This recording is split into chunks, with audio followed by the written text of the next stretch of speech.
Да, да помагам. Вече над 52 000 пациенти сме лекували за 31 години. Да. Кажете, кои са хората, на които най-трудно помагате? Има ли безнадежни случаи? Сигурна съм, че ни гледат хора, които си казват, опитвам се да отслабна от толкова много години, не се получава. Има ли все пак ситуации, на които няма как и кой да помогне? Ами, специално за отслабването няма такива хора, които да не могат да отслабнат. Много хора казват, аз правя всичко. Една беше дошла българка от чужбина, 40 дни на вода, нищо не отслабнах. Това са глупости. Просто те лъжат себе си, че не ядат. Щом не ядеш, отслабваш. Нали? В Освенцим нямало нито един дебел.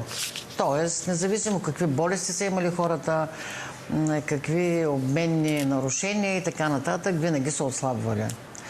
И който е оцелял след Освенцим и живял над 100 години, точно по тази причина, че са се прочистили, ама силно са се прочистили тялото. Има хора, които не дават да им помогнеш. На тези само не можем да помогнем. Ако човек иска да се помогне, иска да даде да му помогнем, можем да помогнем. Има, разбира се, хора, които с гладуване не могат да се спасят от болестите, които имат, обикновено вродени, но 99% от болестите могат да бъдат излекувани с това простичко нещо, промяна в начина на живот и хранене, здравословно хранене, периодични програми на плодове, чай и мед, антистрес програма.